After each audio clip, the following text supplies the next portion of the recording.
Libertad de elegir. Milton Friedman. Capítulo 6. ¿Qué pasa con nuestras escuelas? La educación siempre ha sido un componente importante del sueño americano. En la Nueva Inglaterra puritana, las escuelas se establecieron primero como un complemento de la Iglesia, para ser después asumidas por las autoridades seculares.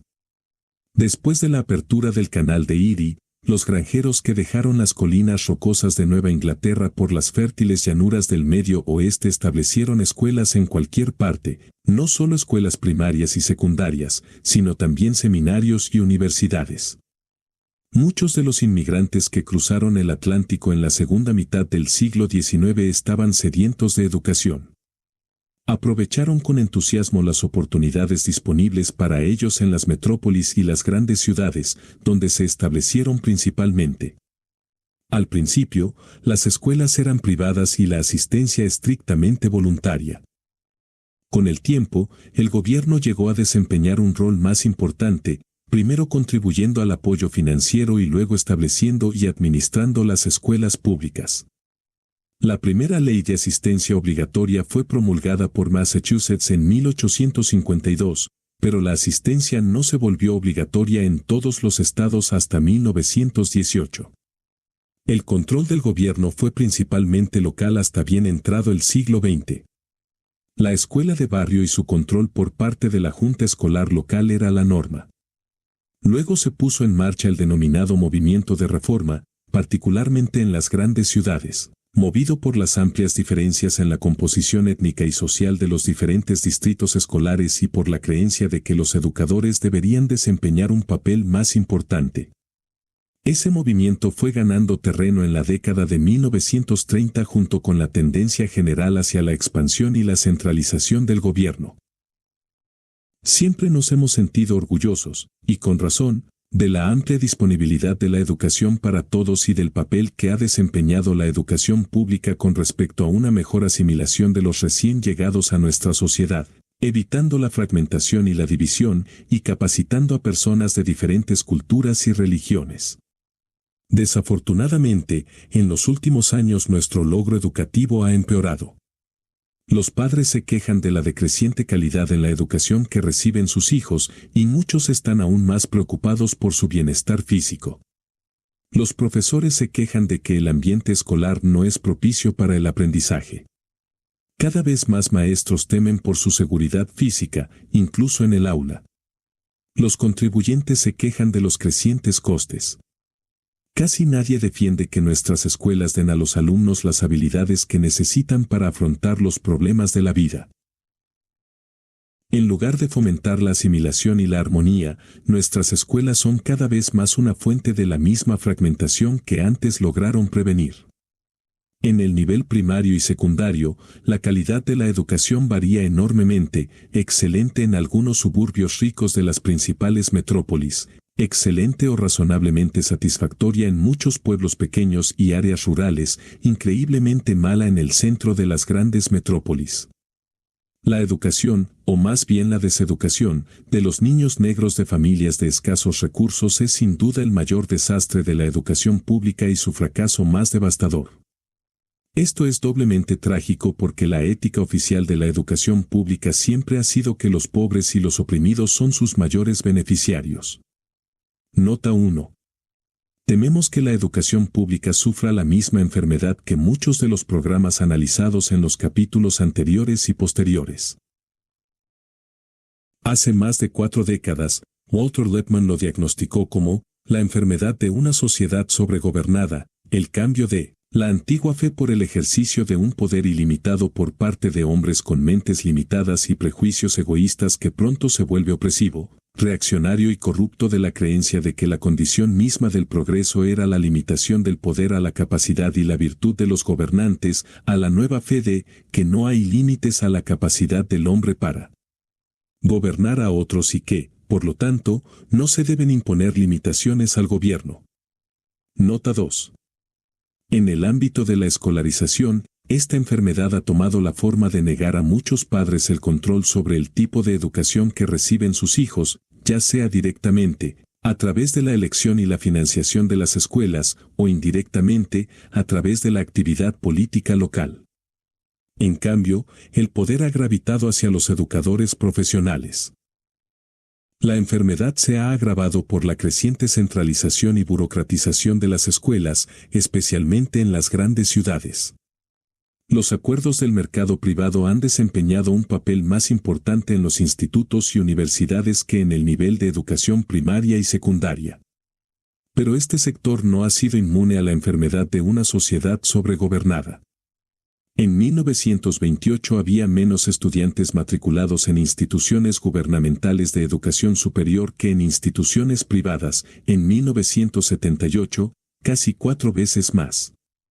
La financiación directa del gobierno creció menos rápidamente que su gestión debido a que los estudiantes asumían los costes de matrícula, pero aún así, en 1978 las subvenciones directas del gobierno representaron más de la mitad de los gastos totales en educación superior por parte de todas las instituciones, gubernamentales y privadas. Este creciente rol del gobierno ha tenido muchos de los mismos efectos adversos en la educación superior. Ha fomentado una atmósfera del aprendizaje que tanto los profesores dedicados como los estudiantes serios a menudo encuentran hostil. El problema de la educación elemental y secundaria. Incluso en los primeros años de la República, no solo las ciudades, sino casi todos los pueblos y aldeas, y la mayoría de los distritos rurales tenían escuelas. En muchos estados o localidades, la ley ordenaba el mantenimiento de una escuela común. Pero la mayoría de las escuelas fueron financiadas de forma privada con las cuotas pagadas por los padres. Por lo general, el gobierno local, del condado o estatal también las financiaba de forma complementaria, tanto para pagar las tasas de los que tenían dificultades financieras como para complementar las tasas pagadas por los padres. Aunque la escolarización no era ni obligatoria ni gratuita, era prácticamente universal, exceptuando a los esclavos, por supuesto. En su informe de 1836, el responsable de escuelas comunes del estado de Nueva York afirmó, bajo cualquier punto de vista, es razonable creer que en las escuelas comunes, escuelas privadas y academias, el número de niños que actualmente reciben educación es igual al número total de niños entre 5 y 16 años de edad. Nota 3. Las condiciones sin duda variaban de un estado a otro, pero según todos los informes, la escolarización estaba ampliamente disponible para los niños, blancos, de familias de todos los niveles económicos. A partir de la década de 1840, se desarrolló una campaña para reemplazar el sistema diverso y en gran parte privado por un sistema de las llamadas escuelas gratuitas, es decir, escuelas en las que los padres y otras personas pagaban el coste indirectamente mediante impuestos en lugar de directamente mediante cuotas. Según E. G. West, quien ha estudiado extensamente el desarrollo del papel del gobierno en la educación, esta campaña no fue dirigida por padres insatisfechos, sino, principalmente por maestros y funcionarios del gobierno. Nota 4. El defensor más famoso de las escuelas gratuitas fue Horace Mann, el padre de la educación pública estadounidense, como se le llama en el artículo biográfico de la Encyclopedia Britannica. Nota 5. Mann fue el primer secretario de la Junta de Educación de Massachusetts, establecida en 1837, y durante los siguientes 12 años llevó a cabo una enérgica campaña a favor de un sistema escolar financiado por el gobierno y controlado por educadores profesionales. Sus principales argumentos eran que la educación es tan importante que el gobierno tenía el deber de brindársela a todos los niños, que las escuelas debían ser laicas e incluir a niños de todos los orígenes religiosos, sociales y étnicos, y que la escolarización universal y gratuita permitiría a los niños superar las desventajas de la pobreza de sus padres. En sus informes de secretaría a la Junta de Educación de Massachusetts, Mann proclamó repetidamente que la educación suponía una buena inversión pública y un aumento de la producción. Nota 6. Aunque todos los argumentos se formularon en términos del interés público, gran parte del apoyo de los maestros y administradores al movimiento de las escuelas públicas se derivaba de un estrecho interés propio. Esperaban disfrutar de un empleo estable, una mayor seguridad de que cobrarían sus salarios y un mayor grado de control porque el pagador inmediato sería el gobierno en lugar de los padres. A pesar de las grandes dificultades y la vigorosa oposición, las líneas principales del sistema recomendado por Mann se lograron a mediados del siglo XIX. Nota 7. Desde entonces, la mayoría de los niños han asistido a escuelas públicas. Algunos han continuado asistiendo a las llamadas escuelas privadas, en su mayoría escuelas gestionadas por la Iglesia Católica y otras organizaciones religiosas. Estados Unidos no fue el único país en pasar de un sistema de escuelas principalmente privado a uno mayoritariamente gubernamental. De hecho, una autoridad ha descrito la aceptación gradual de que la educación debería ser una responsabilidad del Estado, como la más significativa de las tendencias generales del siglo XIX, que también influyó en la educación en todos los países occidentales en la segunda mitad del siglo XX. Nota 8. Curiosamente, esta tendencia se inició en Prusia en 1808 y en Francia, bajo Napoleón, más o menos al mismo tiempo. En Gran Bretaña ocurrió incluso más tarde que en Estados Unidos. Bajo el hechizo de laissez-faire, Gran Bretaña dudó mucho tiempo antes de permitir que el Estado interviniera en los asuntos educativos, pero finalmente, en 1870, se estableció un sistema de escuelas públicas, aunque la educación primaria no se hizo obligatoria hasta 1880 y las tasas no fueron abolidas en general hasta 1891. En Gran Bretaña, como en Estados Unidos, la escolarización era casi universal antes de que el gobierno se hiciera cargo de ella. El profesor West ha sostenido de manera persuasiva que el control gubernamental en Gran Bretaña, como en Estados Unidos, fue el resultado de la presión de profesores, administradores e intelectuales bien intencionados, más que de los padres. Concluye que la toma de posesión del gobierno redujo la calidad y diversidad de la educación. Nota 9. La educación supone otro ejemplo, como la seguridad social, del elemento común en la filosofía de los sistemas autoritarios y socialistas. La aristocrática y autoritaria Prusia y la Francia imperial fueron las pioneras en el control estatal de la educación. Los intelectuales socialistas de Estados Unidos, Gran Bretaña y más tarde la Francia republicana fueron los principales defensores del control estatal en sus países. El establecimiento del sistema escolar en Estados Unidos como una isla de socialismo en un mar de libre mercado reflejó solo en muy pequeña medida la temprana aparición entre los intelectuales de una desconfianza hacia el libre mercado y el intercambio voluntario. Básicamente, reflejaba la importancia que la comunidad otorgaba al ideal de igualdad de oportunidades. La habilidad de Horace Mann y sus asociados para aprovechar ese profundo sentimiento les permitió tener éxito en su cruzada. No es necesario decir que el sistema de escuelas públicas no se consideraba socialista, sino simplemente estadounidense. El factor más importante que determinaba cómo funcionaba el sistema era su estructura política descentralizada. La Constitución de Estados Unidos limitó estrechamente los poderes del gobierno federal, por lo que éste no desempeñó un papel significativo. Los estados en su mayoría dejaron el control de las escuelas a la comunidad local, el pueblo, la ciudad pequeña o una subdivisión de una ciudad grande. La estrecha supervisión, por parte de los padres, de las autoridades políticas que administraban el sistema escolar supuso un sustituto parcial de sus competencias y aseguró que se implementaran todos los deseos ampliamente compartidos por los padres. Antes de la Gran Depresión la situación ya estaba cambiando. Se consolidaron los distritos escolares, se ampliaron los distritos educativos y se otorgó más poder de forma progresiva a los educadores profesionales. Después de la Gran Depresión, cuando el público se contagió de la desenfrenada fe de los intelectuales en las virtudes del gobierno, y especialmente del gobierno centralista, el declive de la pequeña escuela y la junta escolar local se convirtieron en la norma. El poder pasó rápidamente de la comunidad local a entidades más amplias, la ciudad, el condado, el estado y, más recientemente, el gobierno federal. En 1920, los fondos locales constituían el 83% de todos los ingresos de las escuelas públicas y las subvenciones federales menos del 1%. Hacia 1940, la participación local había caído al 68%. Actualmente supone menos de la mitad. El Estado proporcionaba la mayor parte del resto del dinero, 16% en 1920, 30% en 1940 y actualmente más del 40%.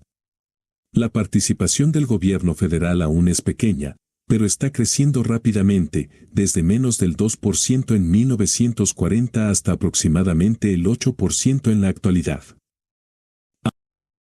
A medida que los educadores profesionales han asumido el cargo, el control de los padres se ha debilitado. Además, la función asignada a las escuelas ha cambiado. Se sigue esperando que enseñen las 3 R, lectura, escritura y aritmética, y que transmitan los valores esenciales. Pero, sin embargo, las escuelas ahora también son consideradas como un medio para promover la movilidad social, la integración racial y otros objetivos solo lejanamente relacionados con su tarea fundamental. En el capítulo 4 nos referimos a la teoría del desplazamiento burocrático que el Dr. Max Gammon desarrolló después de analizar el Servicio Nacional de Salud británico. En sus propias palabras, en un sistema burocrático el aumento en el gasto se verá acompañado de una caída en la producción. Dichos sistemas actuarán más bien como agujeros negros en el universo económico, absorbiendo simultáneamente recursos y contrayéndose en términos de producción emitida. Nota 10. Su teoría se aplica completamente al efecto de la creciente burocratización y centralización del sistema escolar en Estados Unidos. En los 5 años transcurridos desde el año escolar 1971 a 1972 hasta el año escolar 1976 a 1977, el personal profesional total en todas las escuelas públicas aumentó un 8%, mientras que el coste por alumno creció un 58% en dólares, 11% después de la corrección por inflación. Los aportes crecieron claramente. El número de estudiantes bajó un 4% y el número de escuelas se redujo un 4%.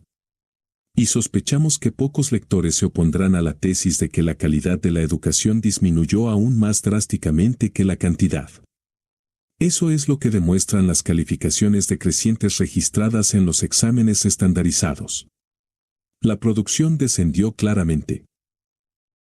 ¿Se debe la disminución de la producción por unidad de aportes a una organización cada vez más burocrática y centralizada?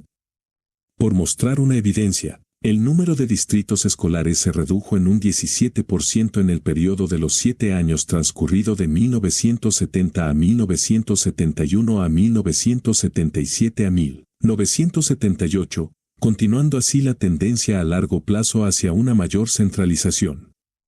En cuanto a la burocratización, durante un periodo algo anterior de 5 años en el que disponemos de datos, desde 1968 a 1969 a 1973 a 1974, cuando el número de estudiantes aumentó un 1%, el personal profesional total aumentó un 15% y los maestros un 14%, pero los supervisores aumentaron un 44%. El problema de la escolarización no es simplemente el tamaño, que las escuelas sean más grandes y que, en promedio, cada escuela tenga más estudiantes. Después de todo, en la industria, el tamaño a menudo ha demostrado ser una fuente de mayor eficiencia, menor coste y mejor calidad. El desarrollo industrial en Estados Unidos ganó mucho con la introducción de la producción en masa, gracias a lo que los economistas llaman las economías de escala. ¿Por qué la escolarización debería ser diferente? No es eso. La diferencia no está entre la escolarización y otras actividades, sino entre acuerdos en los que el consumidor es libre de elegir y acuerdos en los que el productor está al mando y el consumidor tiene poco que decir. Cuando el consumidor es libre de elegir, una empresa puede crecer solo si produce un artículo que el consumidor prefiere por su calidad o por su precio. Y el tamaño por sí solo no permitirá a ninguna empresa imponer un producto al consumidor que éste no considere aceptable. El gran tamaño de General Motors no le ha impedido florecer. El gran tamaño de W.T. Grant & Co. no lo salvó de la bancarrota. Cuando el consumidor es libre de elegir, el tamaño podrá mantenerse solo si es eficiente. En los acuerdos políticos, el tamaño generalmente afecta a la libertad de elección de los consumidores. En las comunidades pequeñas, el ciudadano individual percibe que tiene, y de hecho es así, más control sobre lo que hacen las autoridades políticas que en las comunidades grandes. Puede que no tenga la misma libertad de elección que tiene para decidir si comprar algo o no, pero al menos tiene una oportunidad considerable de influir en su entorno. Además, cuando hay muchas comunidades pequeñas, el individuo puede elegir dónde vivir. Por supuesto, se trata de una elección compleja que involucra muchos elementos. No obstante, esto implica que los gobiernos locales deben proporcionar a sus ciudadanos servicios que consideren dignos de los impuestos que pagan o, de lo contrario, pueden verse reemplazados o sufrir una pérdida de contribuyentes. La situación es muy diferente cuando el poder está en manos de un gobierno central. El ciudadano individual siente que tiene, y de hecho así es, poco control sobre unas autoridades políticas distantes e impersonales. La posibilidad de mudarse a otra comunidad, aunque todavía puede considerarse, es mucho más limitada. En la escolarización, el padre y el niño son los consumidores, el maestro y el administrador de la escuela los productores. La centralización en la escolarización ha significado escuelas de mayor tamaño, una reducción en la capacidad de elección de los consumidores y un aumento del poder de los productores. Los maestros, administradores y funcionarios sindicales no son diferentes del resto de nosotros. También pueden ser padres que desean sinceramente un buen sistema escolar. Sin embargo, sus intereses como maestros, administradores y funcionarios sindicales son diferentes de sus intereses como padres y de los intereses de los padres a cuyos hijos enseñan. Sus intereses pueden ser atendidos gracias a una mayor centralización y burocratización a expensas de los intereses de los padres. De hecho, una de las formas en que esos intereses se ven atendidos es precisamente reduciendo el poder de los padres.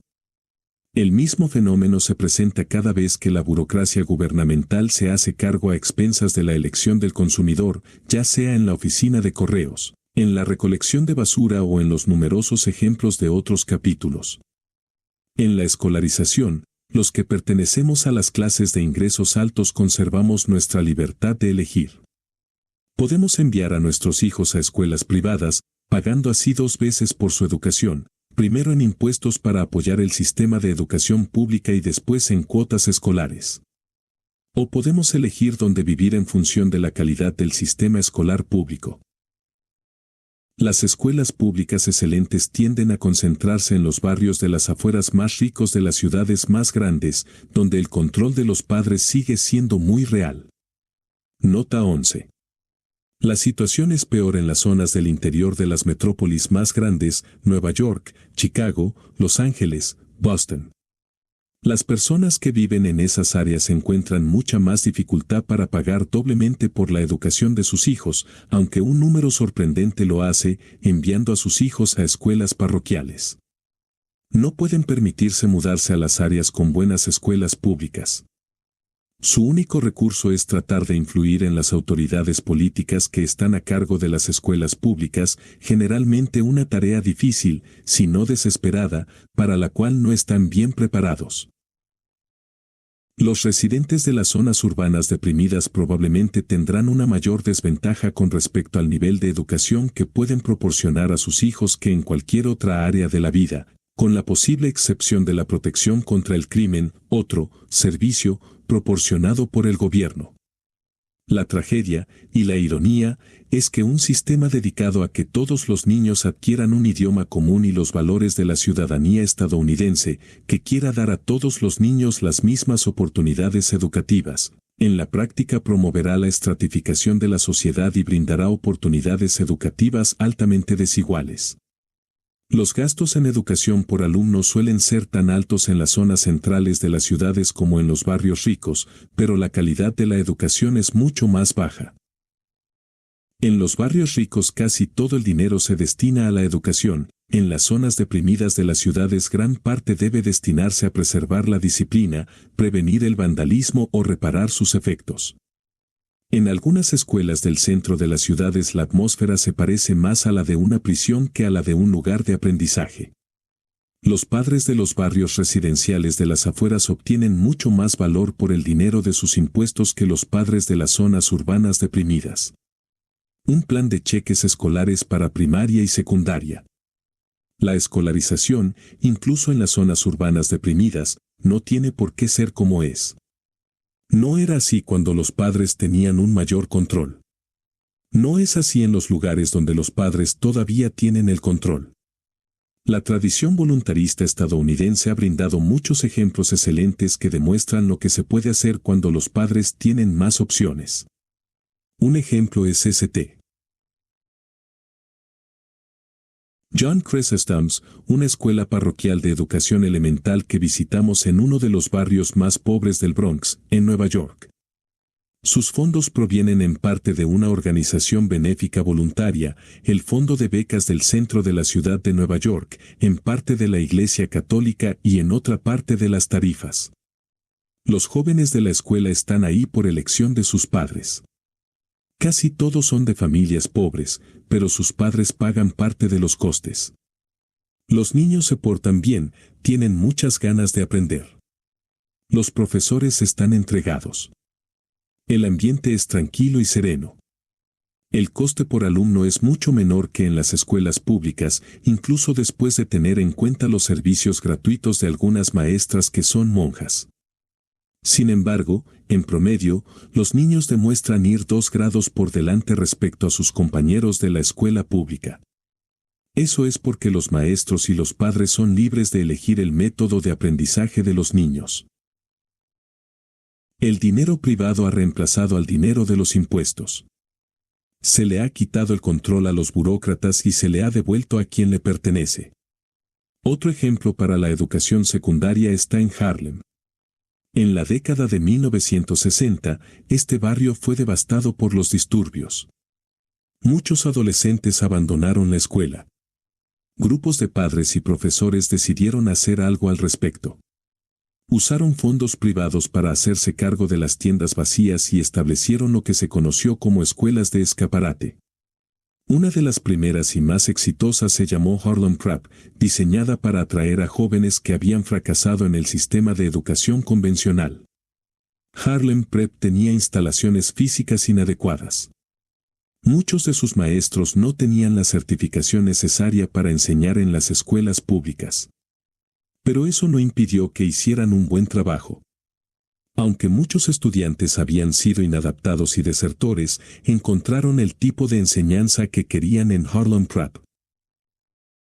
La escuela tuvo un éxito tremendo. Muchos de sus estudiantes fueron después a la universidad, incluso a algunas de las más prestigiosas. Pero desafortunadamente, esta historia no tiene un final feliz. Una vez pasado el periodo inicial de crisis, la escuela se quedó sin efectivo. La Junta de Educación le ofreció dinero a Ed Carpenter, director de la escuela y uno de sus fundadores, siempre que se ajustara a sus normas. Después de una larga batalla para preservar la independencia, se rindió. La escuela fue controlada por burócratas.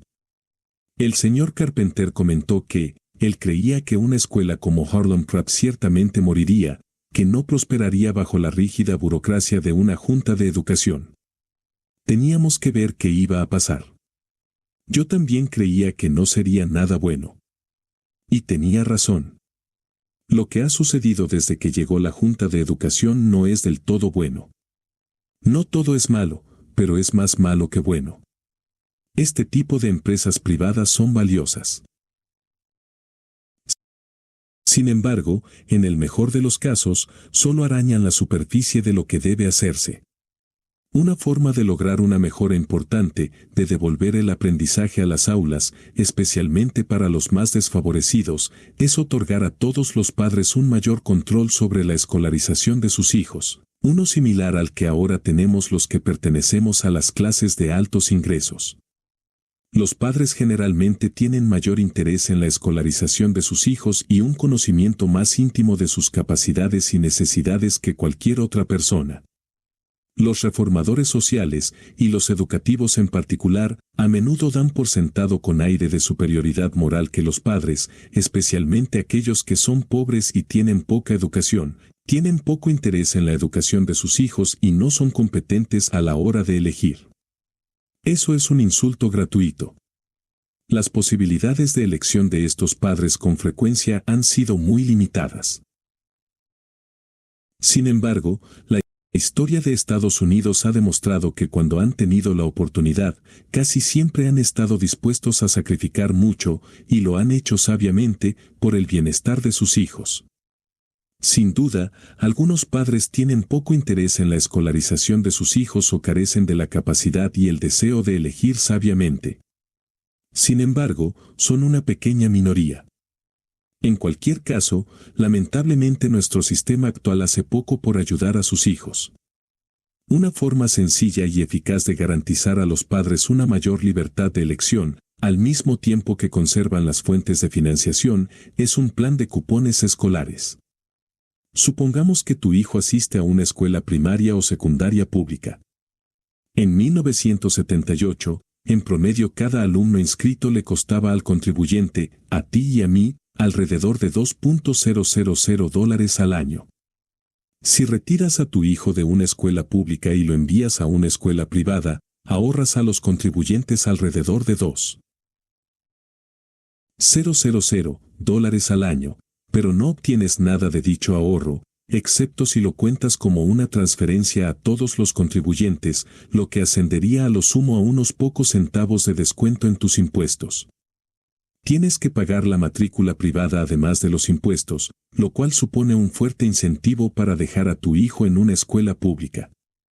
Supongamos, sin embargo, que el gobierno te dijera, si nos exime de los gastos de escolarización de su hijo, le entregaremos un cheque o cupón, un papel canjeable por una determinada suma de dinero, si, y solo si, es utilizado para pagar el coste de escolarización de su hijo en una escuela aprobada. La suma de dinero puede ser de $2.000 o podría ser menor, digamos $1.500 o $1.000, para dividir el ahorro entre tú y los demás contribuyentes. Cualquiera que sea la cantidad, eliminaría al menos una parte de la sanción financiera que ahora limita la libertad de elección de los padres. Nota 12. El plan del cheque escolar encarna exactamente el mismo principio que los proyectos de la GI Bill, que brindan beneficios educativos a los militares veteranos. El veterano obtiene un cheque válido únicamente para gastos de educación y es completamente libre de elegir la escuela siempre que ésta cumpla con ciertos estándares. A los padres se les podría y se les debería permitir utilizar los cheques no solo en escuelas privadas, sino también en otras escuelas públicas, y no solo en escuelas de su propio distrito, ciudad o estado, sino en cualquier escuela que esté dispuesta a aceptar a su hijo. Eso le daría a cada padre una mayor oportunidad de elegir y al mismo tiempo requeriría que las escuelas públicas se financiaran a sí mismas mediante el cobro de la matrícula, en su totalidad si el cheque correspondiera al costo total o al menos una parte si el cheque fuera menor. Las escuelas públicas tendrían entonces que competir entre sí y con las escuelas privadas. Este plan no liberaría a nadie de la carga de los impuestos en educación. Simplemente daría a los padres una opción más amplia en cuanto a la oferta educativa. El plan tampoco afectaría a las normas de asistencia obligatoria impuestas a las escuelas privadas. Consideramos el plan de cupones como una solución parcial, porque no afecta ni a la financiación de la escolarización ni a las leyes de asistencia obligatoria. Estamos a favor de ir mucho más lejos. De entrada, parecería que cuanto más rica es una sociedad y cuanto más equitativamente se distribuyan los ingresos, menos razones hay para que el gobierno financie la educación. Los padres asumen la mayor parte del coste en cualquier caso, y el coste de conseguir calidad es indudablemente más alto cuando se asume indirectamente a través de impuestos que cuando se paga la educación directamente, a menos que la escolarización no se gestione como otras actividades gubernamentales.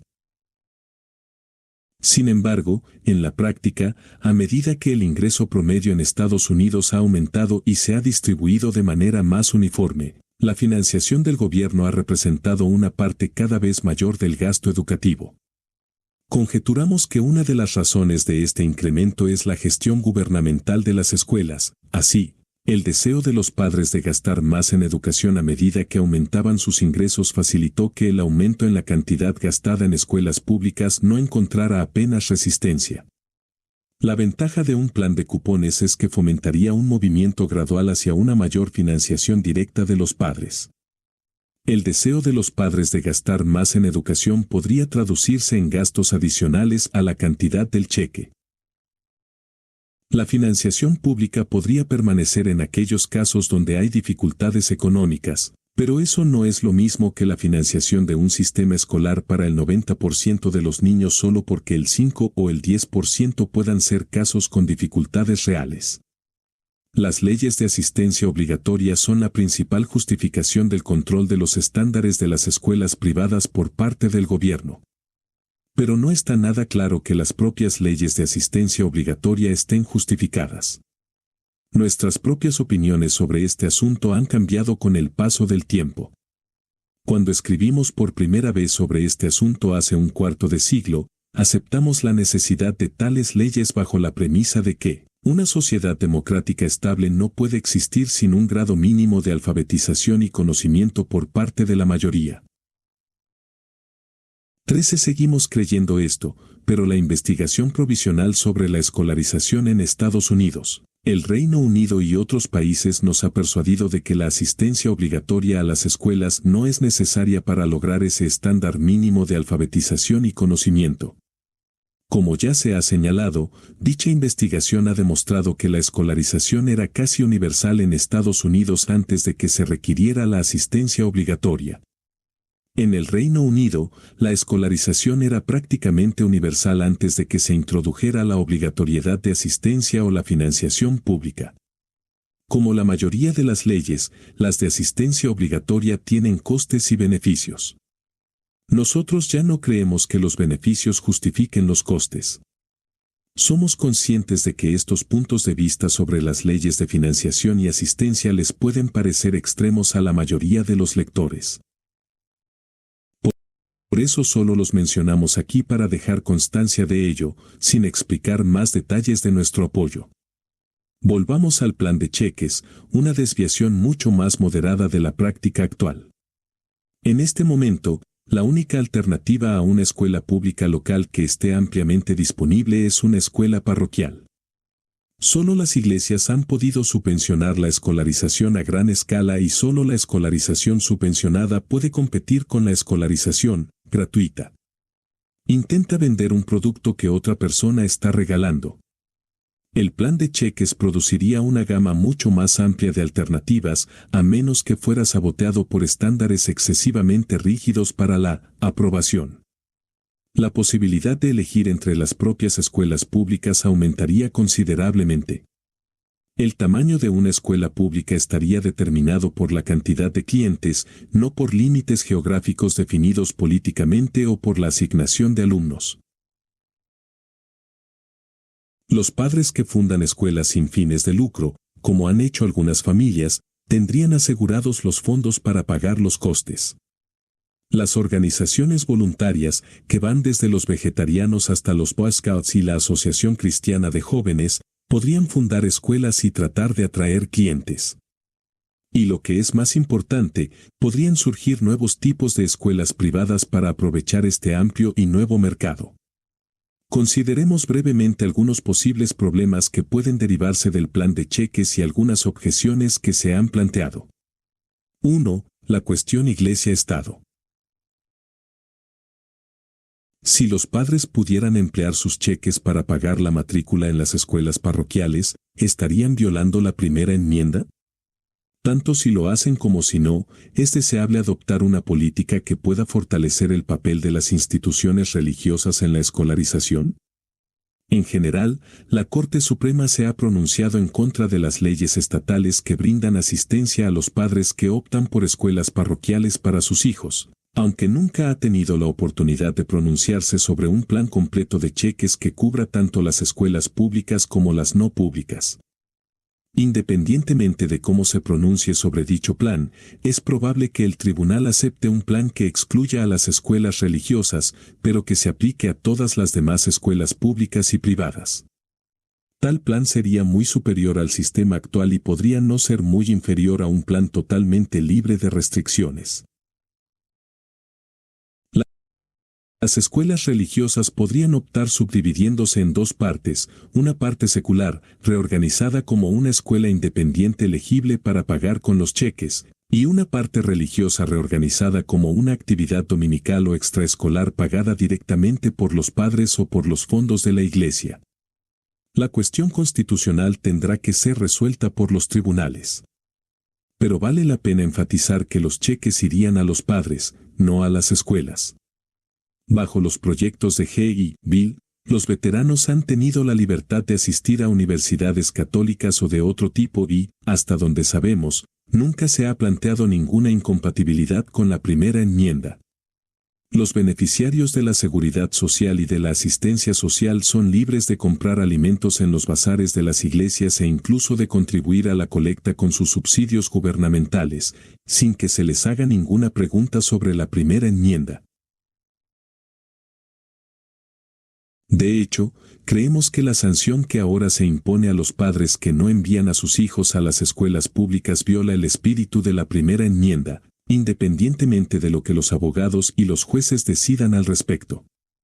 Las escuelas públicas también enseñan religión, no una religión formal, sino un conjunto de valores y creencias que constituyen una religión en todos los aspectos menos en el nombre. Las disposiciones actuales restringen la libertad religiosa de los padres que no aceptan la religión enseñada en las escuelas públicas, pero se ven obligados a pagar para que sus hijos sean adoctrinados en ellas, y a pagar aún más para que sus hijos escapen del adoctrinamiento. 2. Coste financiero. Una segunda objeción al plan de cheques es que aumentaría el coste total de la educación para los contribuyentes, debido al coste de los cheques que se otorgan a aproximadamente el 10% de los niños que ahora asisten a escuelas parroquiales y a otras escuelas privadas. Ese es un problema solo para aquellos que ignoran la actual discriminación contra los padres que envían a sus hijos a las escuelas no públicas. Los cheques universales terminarían con la inequidad a la hora de emplear los impuestos para escolarizar a algunos niños y no a otros. En cualquier caso, existe una solución simple y directa, que el importe del cheque sea lo suficientemente inferior al coste actual por cada niño que ingresa en la escuela pública, para mantener así el mismo nivel de gasto público.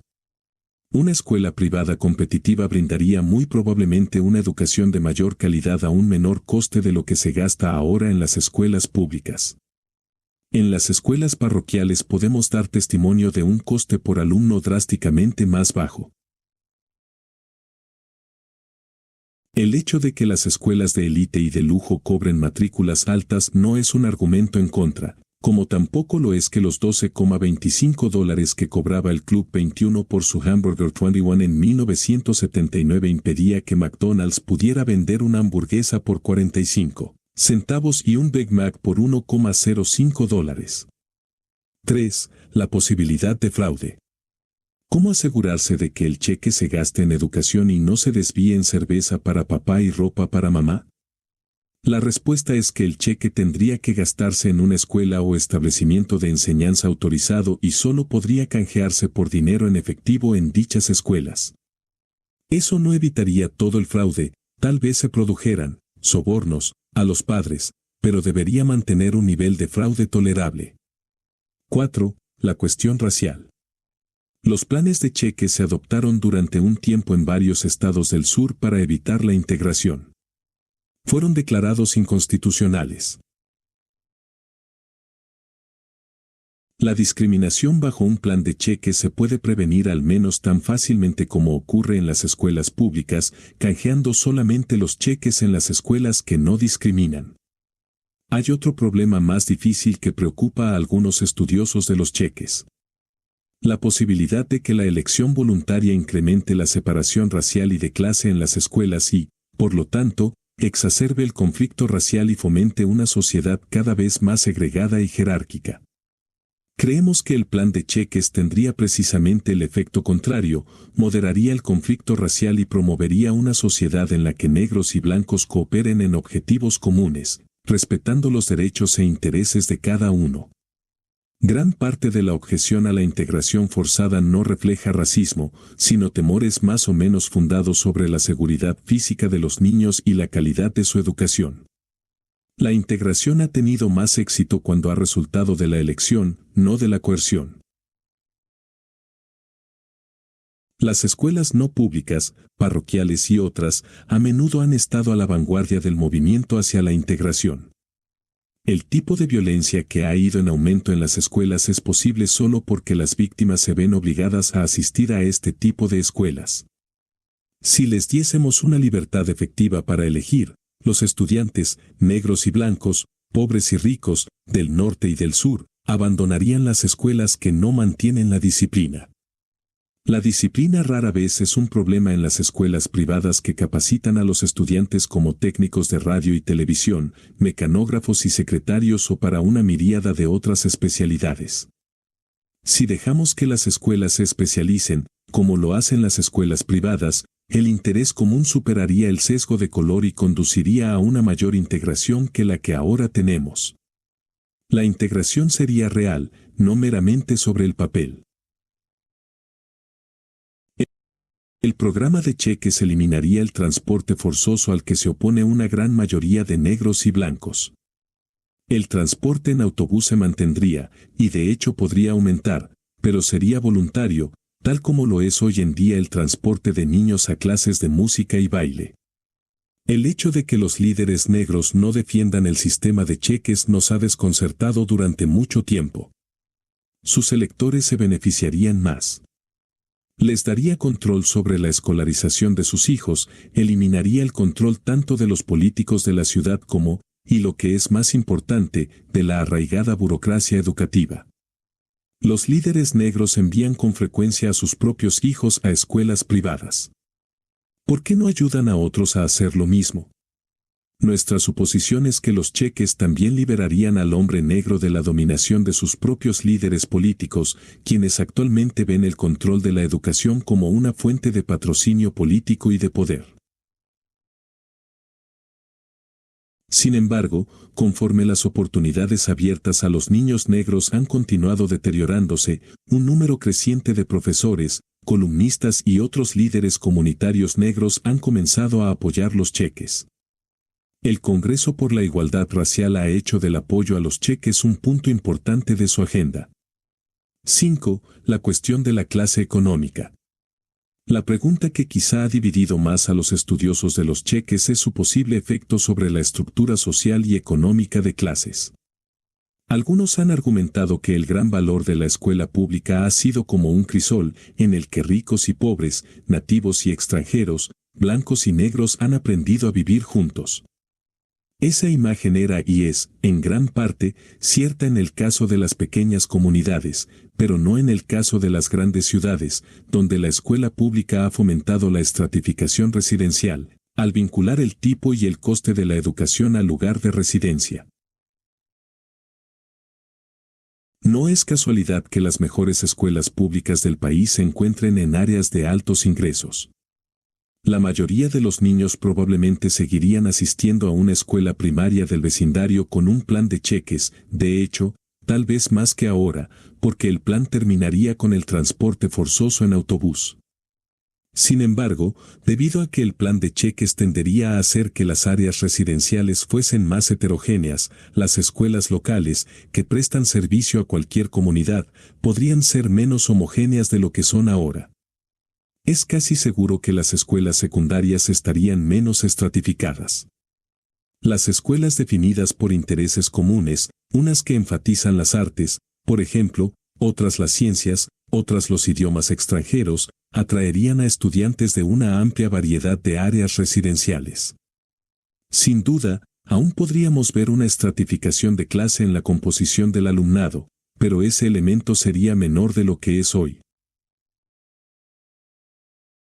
Una característica del plan de cheques que ha suscitado especial preocupación es la posibilidad de que los padres puedan y quieran añadir dinero a los cheques. Si el cheque fuera de, digamos, $1.500, un padre podría aportar otros 500 y enviar a su hijo a una escuela que cobre una matrícula de $2.000. Algunos temen que esto podría dar lugar a diferencias en las oportunidades educativas aún más amplias que las que ya existen ahora, ya que los padres de bajos ingresos no aumentarían la cantidad del cheque, mientras que los padres de ingresos medios y altos lo complementarían ampliamente. Este temor ha llevado a partidarios de los planes de cheques a proponer que se prohíban los complementos. Nota 14. Coontz y Sugerman han escrito lo siguiente: la libertad de aportar dinero privado hace que el modelo de Friedman sea inaceptable para muchos, entre ellos nosotros mismos. Las familias que no pudieran aportar dinero adicional promoverían las escuelas que no cobraran gastos de matrícula por encima del cheque, mientras que los más ricos serían libres de distribuirse entre las escuelas más caras. Lo que hoy es meramente una elección personal de los ricos, asegurada enteramente con fondos privados, se convertiría en un sistema de privilegios y envidias garantizado por el gobierno. Esto va en contra de un compromiso fundamental, que cualquier plan de libre elección debe garantizar la igualdad de oportunidades familiares para asistir a cualquier escuela participante. Bajo un plan de elección que permitiera complementos de matrícula, las familias pobres podrían estar mejor de lo que están hoy. Friedman lo ha argumentado suficientemente. Sin embargo, por mucho que mejore su educación, una financiación gubernamental consciente de la segregación económica excede nuestra tolerancia. Si el esquema de Friedman fuera el único experimento políticamente viable con opciones, no estaríamos entusiasmados. Nota 15. Este punto de vista nos parece un ejemplo del tipo de igualitarismo discutido en el capítulo anterior: dejar que los padres gasten dinero en una vida desenfrenada, pero tratar de evitar que gasten dinero en mejorar la educación de sus hijos. Es particularmente notable viniendo de Coontz y Sugerman, quienes en otro apartado dicen: un compromiso con la igualdad a expensas del desarrollo de los niños nos parece la corrupción final de todo lo que es bueno en el instinto igualitario. Nota 16. Un sentimiento con el cual estamos de acuerdo de todo corazón. A nuestro juicio, los más pobres se beneficiarían más del plan de cheques. ¿Cómo se puede justificar la objeción a un plan, por mucho que haya mejorado la educación, de los pobres, para evitar la financiación gubernamental de lo que los autores llaman segregación económica, incluso si se pudiera demostrar que tiene ese efecto? Y, por supuesto, no se puede demostrar que vaya a tener ese efecto. Por el contrario, estamos convencidos, a partir de un amplio estudio, de que tendría precisamente el efecto contrario, aunque debemos acompañar esa declaración con la puntualización de que segregación económica es un término tan vago que no está claro en absoluto qué significa. La religión igualitaria es tan fuerte que algunos defensores de los cheques restringidos no están dispuestos a aprobar ni siquiera los experimentos con cupones sin restricciones. Sin embargo, hasta donde sabemos, ninguno ha ofrecido algo más que afirmaciones sin fundamento para sostener el temor de que un sistema de cheques sin restricciones fomentaría la segregación económica.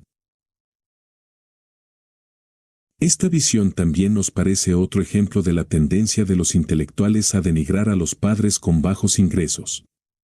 Incluso los más pobres pueden, y lo hacen, juntar unos cuantos dólares extra para mejorar la calidad de la educación de sus hijos, aunque no pueden reemplazar la totalidad del coste actual de la educación pública.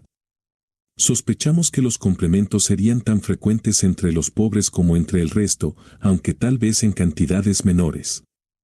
Como ya se ha señalado, nuestra opinión es que un cheque sin restricciones sería la forma más efectiva de reformar un sistema educativo que ahora genera una vida de miseria, pobreza y crimen para muchos niños del centro de las ciudades, y que socavaría los cimientos de gran parte de la segregación económica que hoy existe. No podemos defender aquí las bases de nuestras creencias al completo, pero tal vez podamos hacer plausible nuestro punto de vista simplemente recordando otra faceta del juicio emitido anteriormente. ¿Existe alguna categoría de bienes y servicios, además de la protección contra el crimen, que difiera más ampliamente entre los grupos económicos que la calidad de la educación? ¿Son los supermercados disponibles para diferentes grupos económicos tan divergentes en calidad como las escuelas? Los cheques apenas mejorarían la calidad de la educación disponible para los ricos, la educación de las clases medias mejoraría moderadamente y la de las clases de bajos ingresos, enormemente. Con seguridad, ese beneficio que obtendrían los pobres compensa con creces el hecho de que algunos padres ricos o de ingresos medios dejaran de pagar 2 veces por la escolarización de sus hijos. 6. Dudas sobre nuevas escuelas. ¿No es todo esto una quimera? Las escuelas privadas ahora son casi todas parroquiales o academias de élite. El efecto del plan de cheques será simplemente subsidiar a esas escuelas, dejando a la mayor parte de los habitantes de barrios marginales en escuelas públicas inferiores.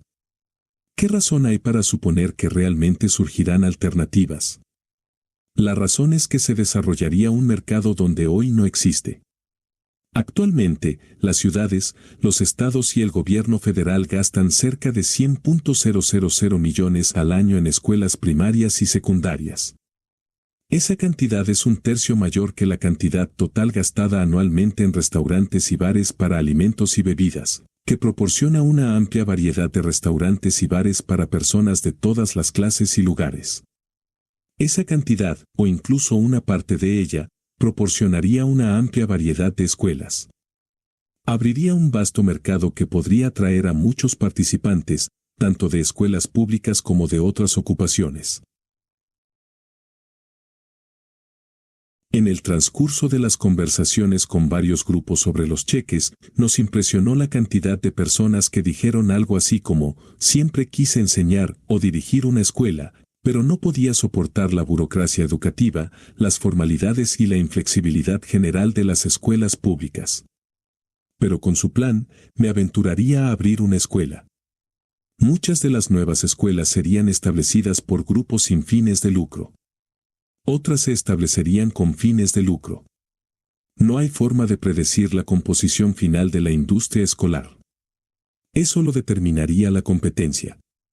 La única predicción que se puede hacer es que solo sobrevivirían aquellas escuelas que satisfagan a sus clientes, al igual que solo sobreviven los restaurantes y bares que satisfacen a sus clientes. La competencia se encargaría de eso. 7. El impacto en las escuelas públicas.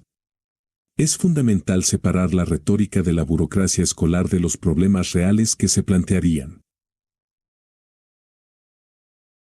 La Asociación Nacional de Educación y la Federación Estadounidense de Maestros afirman que los cheques destruirían el sistema de escuelas públicas que, según ellos, ha sido la base y la piedra angular de nuestra democracia.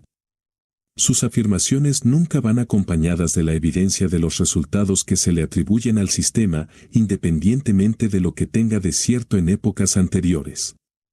Los portavoces de estas organizaciones tampoco explican nunca por qué, si el sistema de escuelas públicas está haciendo un trabajo tan espléndido, debe temer la competencia de las escuelas no gubernamentales competitivas o, si no es así, ¿por qué alguien debería oponerse a su destrucción? La amenaza a las escuelas públicas surge de sus defectos, no de sus logros. En comunidades pequeñas y muy unidas donde las escuelas públicas, particularmente las escuelas primarias, son razonablemente satisfactorias, ni siquiera el plan de cheques más completo tendría mucho efecto.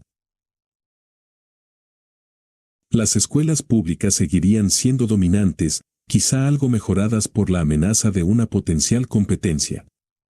Pero en otros lugares, y particularmente en los barrios marginales urbanos donde las escuelas públicas están haciendo un trabajo tan mediocre, la mayoría de los padres tratarían de enviar a sus hijos a escuelas privadas. Eso plantearía algunas dificultades transitorias. Es probable que los padres que están más preocupados por el bienestar de sus hijos sean los primeros en cambiarles de escuela. Incluso si sus hijos no son más inteligentes que los que se quedan, estarán más motivados para aprender y el apoyo en el hogar también mejorará. Existe la posibilidad de que algunas escuelas públicas se queden con los peores estudiantes, con una calidad aún peor de lo que son ahora.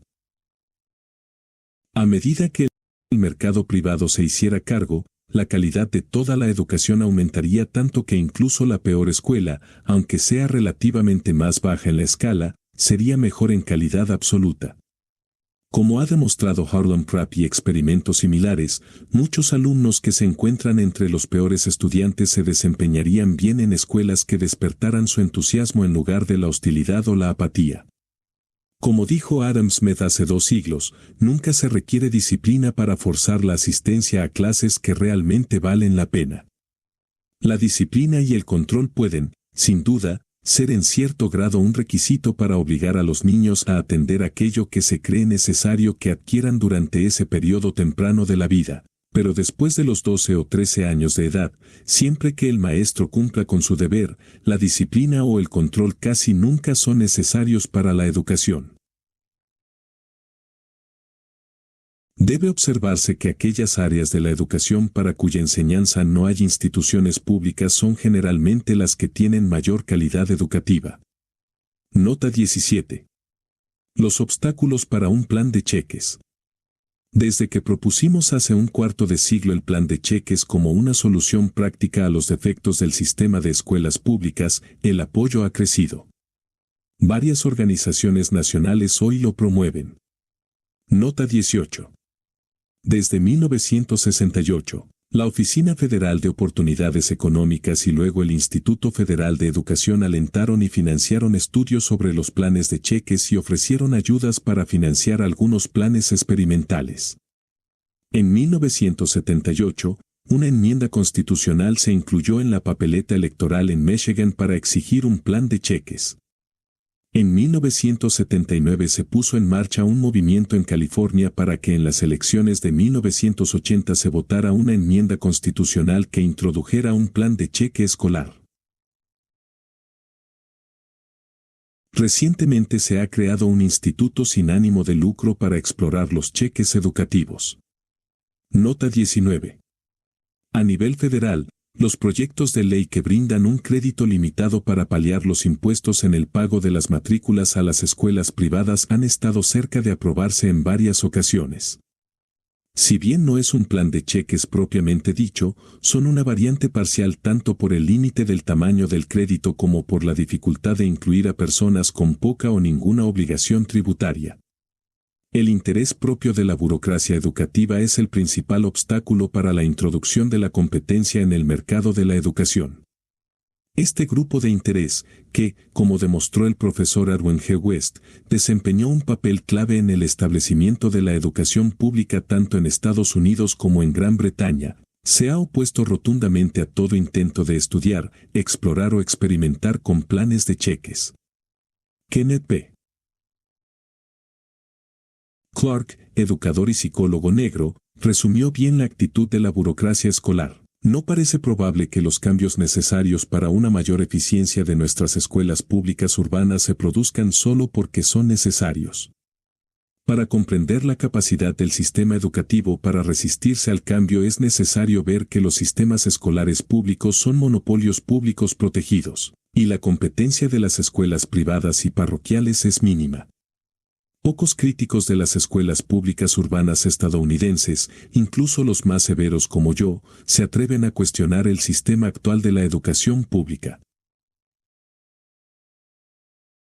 Los críticos tampoco se atreven a cuestionar los criterios y estándares para seleccionar directores y maestros o su capacidad para lograr los objetivos de la educación pública. Producir un público alfabetizado e informado para llevar a cabo los asuntos de la democracia, y el objetivo de producir seres humanos con sensibilidad social, dignidad, creatividad y respeto por la humanidad de los demás.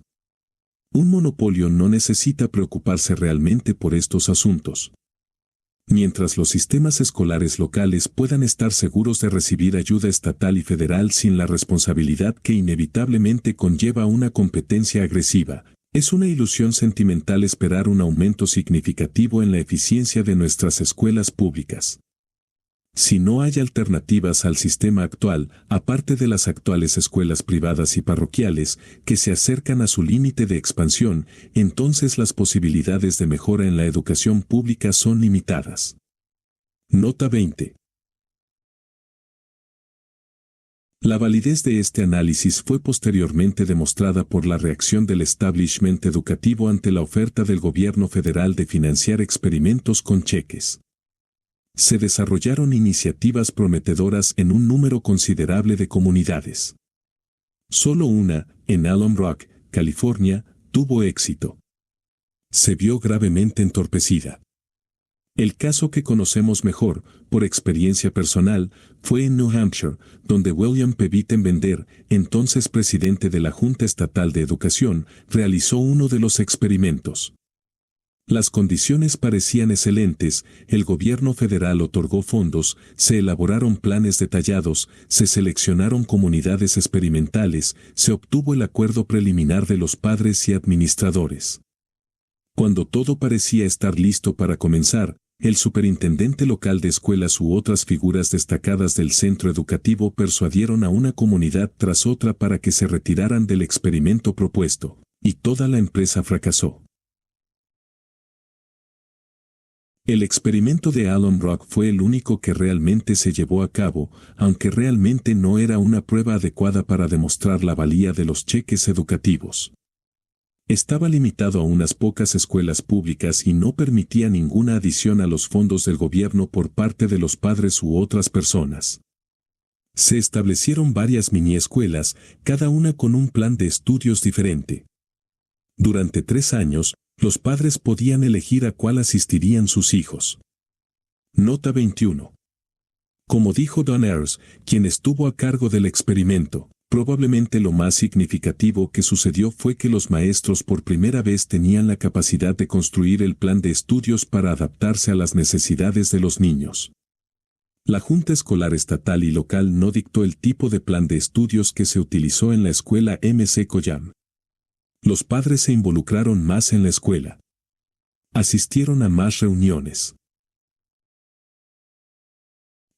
También tenían el poder de sacar a sus hijos de una mini escuela en particular y trasladarlo a otra. A pesar del alcance limitado del experimento, dar a los padres más opciones tuvo un efecto importante en la calidad de la educación. En cuanto a los puntajes de las pruebas, la escuela MC Collam pasó del 13º al 2º lugar entre las escuelas de su distrito. Pero el experimento ya finalizó.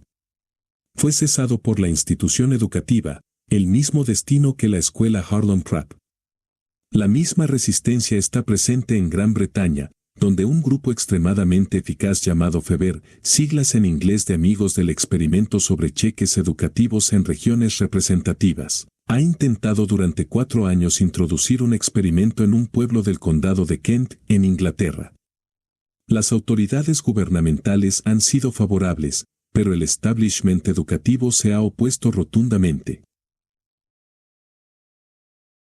Dennis G., director de una escuela en Ashford, Kent, y secretario del sindicato local de docentes, expresa bien la actitud de los educadores profesionales hacia los cheques. Vemos esto como una barrera entre nosotros y los padres, ese dichoso trozo de papel, es decir, el cheque, en su mano, entrando bajo coacción, haz esto o lo otro. Nuestra opinión se basa en que creemos que es lo mejor para cada Willy y cada pequeño Johnny bajo nuestra responsabilidad, y no porque alguien vaya a decirnos si no haces esto, nosotros haremos aquello. Es esa filosofía del mercado a lo que nos oponemos. En otras palabras, el señor G se opone a que el cliente, en este caso los padres, tengan algo que decir sobre el tipo de educación que reciben sus hijos. En cambio, quiere que los burócratas decidan. Y el señor G añade, somos responsables ante los padres a través de nuestros órganos de gobierno y a través del cuerpo de inspectores del Consejo del Condado de Kent, y ante el secretario de Estado a través del cuerpo de inspectores de Su Majestad. Somos personas, profesionales, capaces de emitir juicios profesionales. No estoy seguro de que los padres sepan qué es lo mejor para sus hijos desde el punto de vista educativo. Ellos saben lo que es mejor para comer. Conocen cuál es el mejor ambiente que pueden proporcionarles en casa. Pero nosotros hemos sido formados para determinar los problemas de los niños, para detectar sus debilidades, para corregir aquellas cosas que necesitan ser corregidas y queremos hacerlo libremente, con la cooperación de los padres y sin presiones indebidas. No hace falta decir que al menos algunos padres ven las cosas de manera muy diferente. Un electricista local y su esposa en Kent tuvieron que entablar una disputa durante un año con la burocracia para que su hijo ingresara en la escuela que creían que se adaptaba mejor a sus necesidades. Maurice Walton dijo, tal como está el sistema actual, creo que los padres no tenemos ninguna libertad de elección. Los maestros les dicen lo que es bueno para ellos. Se les dice que los maestros están haciendo un gran trabajo y que simplemente no hay nada que objetar. Si se introdujera el sistema de cheques, creo que eso acercaría a maestros y padres, creo que estarían más cerca. El padre que está preocupado por su hijo lo sacaría de la escuela que no está dando un buen servicio y lo llevaría a una que sí. Si una escuela se derrumba porque el vandalismo campa a sus anchas, por lo general es poco disciplinada y los niños no están aprendiendo, bueno, desde mi punto de vista es bueno que se pueda hacer. Puedo entender que los maestros digan que es como tener una pistola en la cabeza, pero ellos tienen esa misma pistola en la cabeza de los padres ahora. El padre se acerca al maestro y le dice, verás, no estoy satisfecho con lo que estás haciendo, y el maestro puede decir, vale, de acuerdo, pero no puedes llevártelo, no puedes cambiarlo, no puedes hacer lo que te gusta, así que vete y deja de molestarme. Esa puede ser la actitud de algunos maestros hoy en día, y a menudo lo es. Pero ahora que las posiciones se están invirtiendo, con cheques, y los roles están cambiados, solo puedo ser duro con los maestros. Que se pongan las pilas, nos traten mejor y nos dejen participar más. A pesar de la oposición implacable de la institución educativa, creemos que pronto se introducirán los cheques o su equivalente de una forma u otra. Somos más optimistas en esta área que en la de bienestar porque la educación nos preocupa a muchos de nosotros profundamente. Estamos dispuestos a hacer esfuerzos mucho mayores para mejorar la educación de nuestros hijos que para eliminar el despilfarro y la inequidad en la distribución de las ayudas. El descontento con la escolarización ha ido en aumento. Hasta donde podemos ver, una mayor elección de los padres es la única alternativa disponible para reducir ese descontento. El plan de cheques sigue siendo rechazado, pero vuelve a resurgir con cada vez más apoyos. Educación superior, los problemas.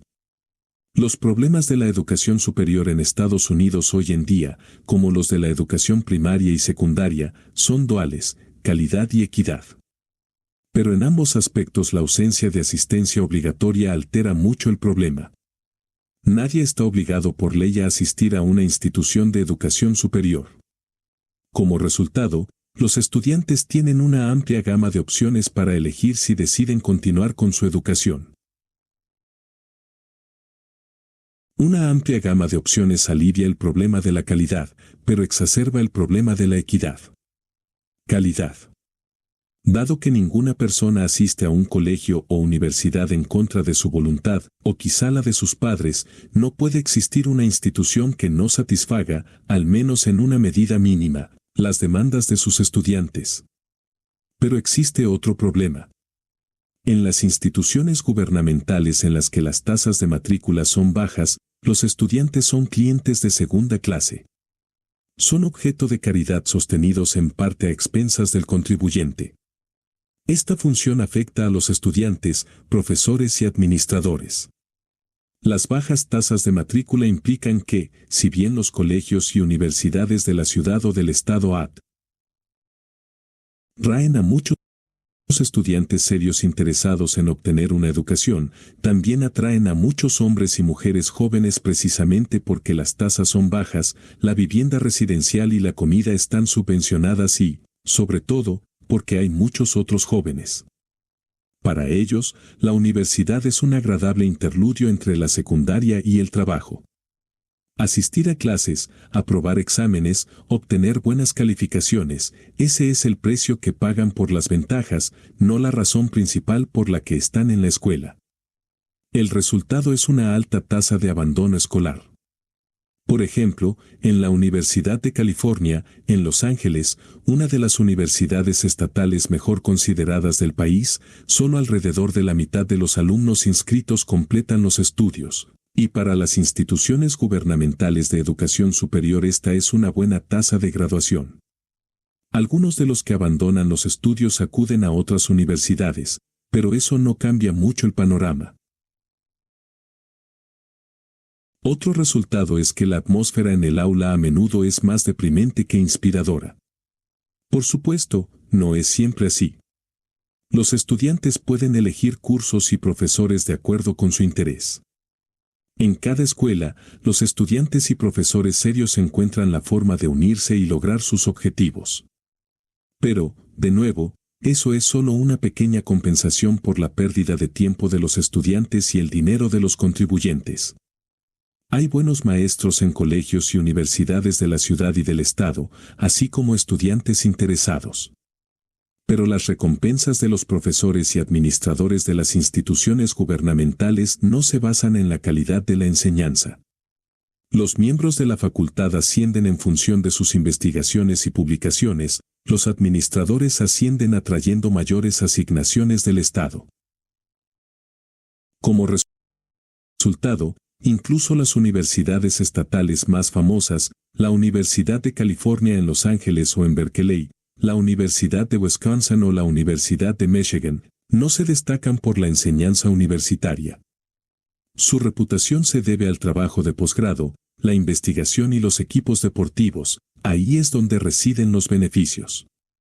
La situación es muy diferente en las instituciones privadas. En ellas los estudiantes pagan altas tasas que cubren gran parte, si no la mayor parte, del coste de su educación. El dinero proviene de los padres, de las propias ganancias de los estudiantes, de préstamos o de becas. Lo importante es que los estudiantes son los principales clientes, están pagando por lo que obtienen y quieren obtener el valor de su dinero. La universidad vende educación y los estudiantes la compran. Como en la mayoría de los mercados privados, ambas partes tienen un fuerte incentivo para beneficiarse mutuamente.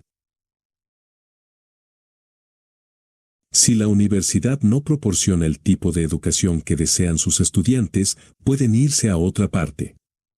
Los estudiantes quieren obtener el valor total de su dinero. Como comentó un estudiante universitario del Dartmouth College, una prestigiosa universidad privada, cuando ves que cada clase cuesta $35 y piensas en las muchas cosas que podrías hacer con esa cantidad, te aseguro que vas a la clase. Un resultado es que la proporción de estudiantes que se matriculan en instituciones privadas que completan el curso es mucho mayor que en instituciones gubernamentales, 95% en Dartmouth, en comparación con 50% en UCLA. El porcentaje de Dartmouth es probablemente alto para las instituciones privadas, como lo es el porcentaje de UCLA para las instituciones gubernamentales, pero esa diferencia no es atípica. En cierto sentido, esta imagen de los colegios y universidades privados está demasiado simplificada. Además de la escolarización, producen y comercializan otros dos productos, monumentos e investigación.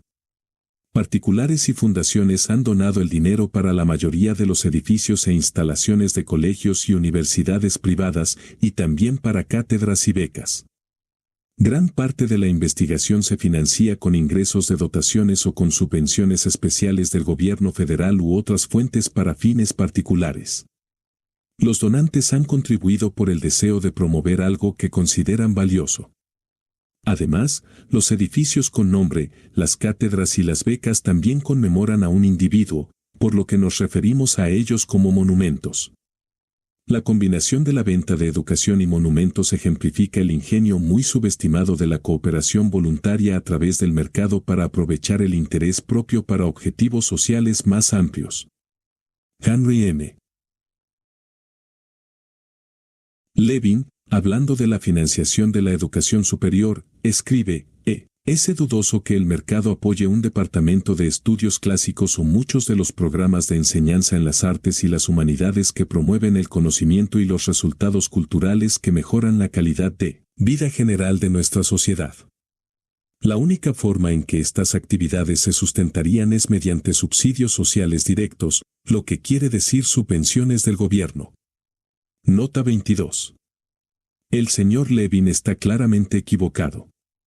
El mercado, interpretado en sentido amplio, ha apoyado actividades sociales de las instituciones privadas. Y es precisamente porque brindan beneficios a la sociedad, en lugar de servir al interés propio inmediato de los proveedores de fondos, por lo que son atractivos para los donantes. Supongamos que la señora X quiere honrar a su esposo, el señor X. Consideraría ella, o cualquier otra persona, un gran honor que la empresa ABC, que puede ser el verdadero monumento y contribución al bienestar social del señor X, ponga su nombre a una fábrica recién construida? Por otro lado, si la señora X financia una biblioteca u otro edificio en una universidad, o una cátedra o beca que recibirá el nombre del señor X, eso se considerará como un tributo real al señor X. Se considerará así precisamente porque presta un servicio público. Los estudiantes participan en la tarea conjunta de producir enseñanza, monumentos e investigación de dos maneras. Son clientes, pero también son empleados. Facilitando la venta de monumentos y de investigación, contribuyen a los fondos disponibles para la enseñanza, labrando de esta manera, por así decirlo, parte de su camino. Este es otro ejemplo de cuán complejas y sutiles son las formas y potencialidades de la cooperación voluntaria. Muchas instituciones gubernamentales de educación superior son, de hecho, mixtas. Cobran matrícula y así venden educación a los estudiantes. Aceptan obsequios para edificios y similares, y venden monumentos. Aceptan contratos de agencias gubernamentales o de empresas privadas para participar en la investigación. Muchas universidades estatales tienen grandes donaciones privadas, la Universidad de California en Berkeley, la Universidad de Michigan, la Universidad de Wisconsin, por nombrar solo algunas. Nuestra impresión es que el desempeño educativo de la institución ha sido en general más satisfactorio cuanto mayor es el papel del mercado. Capital. En general, se ofrecen dos justificaciones para financiar la educación superior con el dinero de los impuestos.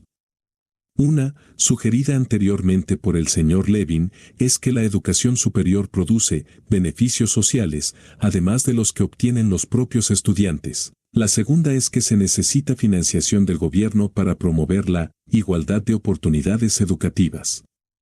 Y, beneficios sociales. Cuando empezamos a escribir sobre educación superior, teníamos mucha simpatía por la primera justificación.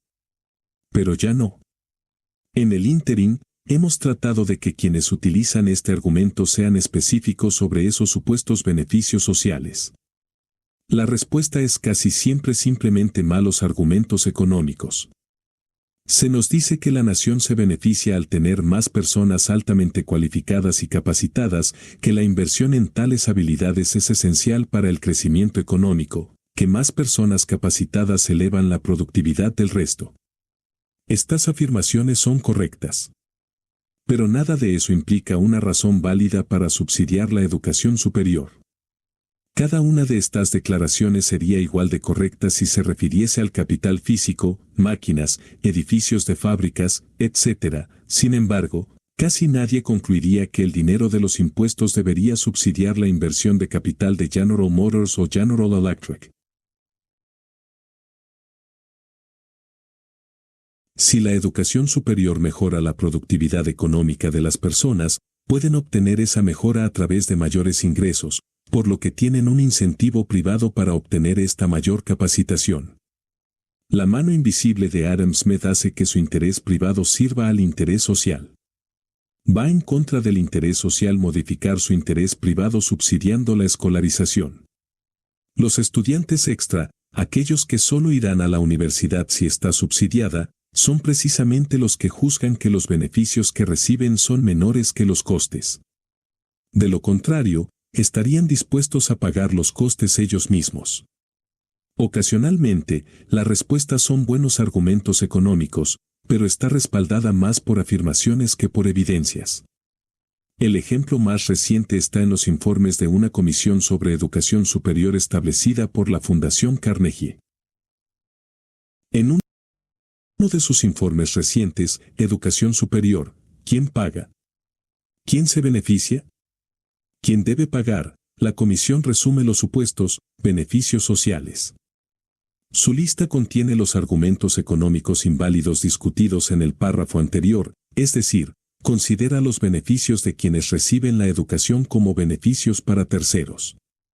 Pero la lista también incluye algunas supuestas ventajas que en todo caso recibirían personas distintas de quienes reciben la educación y, de ser así, podrían justificar un subsidio, promoción general del conocimiento, mayor eficacia política de una sociedad democrática, mayor eficacia social a través de una mejor comprensión y tolerancia mutua entre individuos y grupos, una mayor preservación y extensión del patrimonio cultural.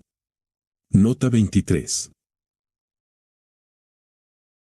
La Comisión Carnegie es casi la única que habla, al menos de boquilla, sobre los posibles resultados negativos de la educación superior, poniendo como ejemplo, sin embargo, solo las frustraciones individuales resultantes del excedente actual de doctorados, que no es un efecto social, sino individual, y el descontento público con pasadas movilizaciones que surgieron del campus. Nota 24. Observa cuán selectivas y sesgadas son las listas de beneficios y resultados negativos. En países como la India, el descontento de graduados universitarios que no pueden encontrar un empleo adecuado a su nivel de educación ha sido una fuente de gran malestar social e inestabilidad política. En Estados Unidos, el descontento público no fue el único efecto negativo, ni siquiera el más importante, de las protestas del campus. Mucho más importantes fueron los efectos adversos sobre la dirección de las universidades, sobre la eficacia política de una sociedad democrática, sobre la mejora de la sociedad a través de un mejor entendimiento y tolerancia mutua, todos citados por la Comisión, sin calificación, como beneficios sociales de la educación superior. El informe también es único al reconocer que, sin ningún subsidio público, algunos de los beneficios sociales de la educación superior se darían como efectos secundarios de la educación financiada con fondos privados. Nota 25. Aunque la comisión patrocinó numerosos y costosos estudios especializados, no trató de identificar los presuntos efectos sociales de tal manera que se pudiera realizar una estimación cuantitativa aproximada de su importancia o de la medida en que podrían lograrse sin subvenciones públicas. Como resultado, no ofreció evidencia de que los efectos sociales sean, en general, positivos o negativos, y mucho menos de que cualquier efecto positivo neto sea lo suficientemente importante como para justificar el dinero que los contribuyentes se gastan en educación superior.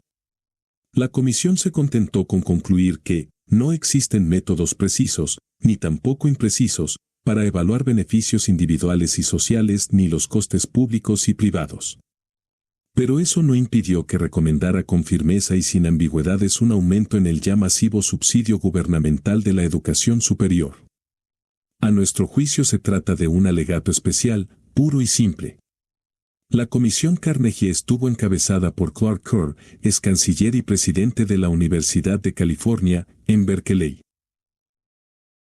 De los 18 miembros de la comisión, incluido Kerr, 9 eran o habían sido directores de instituciones de educación superior y otros 5 estaban ligados profesionalmente con instituciones de educación superior.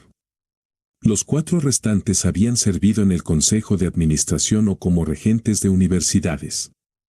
La comunidad académica no tiene dificultad en reconocer y burlarse de los hombres de negocios cuando marchan a Washington bajo la bandera de la libre empresa para exigir aranceles, cuotas y otros beneficios especiales. ¿Qué diría el mundo académico si en una comisión de la industria siderúrgica, donde 14 de los 18 miembros trabajan en esta industria, recomendase una mayor expansión de los subsidios gubernamentales al sector? Sin embargo, no hemos escuchado ninguna queja del mundo académico sobre la recomendación de la Comisión Carnegie. 2. Igualdad de oportunidades educativas. La promoción de la igualdad de oportunidades educativas es la principal justificación que generalmente se ofrece para financiar la educación superior con nuestros impuestos. En palabras de la Comisión Carnegie, hemos favorecido una mayor redistribución de los desembolsos monetarios para la educación de forma temporal a fin de conseguir una mayor igualdad de oportunidades educativas. Nota 26. Y en palabras de su pariente la Fundación Carnegie, la educación superior es una importante vía hacia una mayor igualdad de oportunidades, que favorece cada vez más a quienes proceden de familias de bajos ingresos y a quienes son mujeres y miembros de grupos minoritarios. Nota 27. El objetivo es admirable.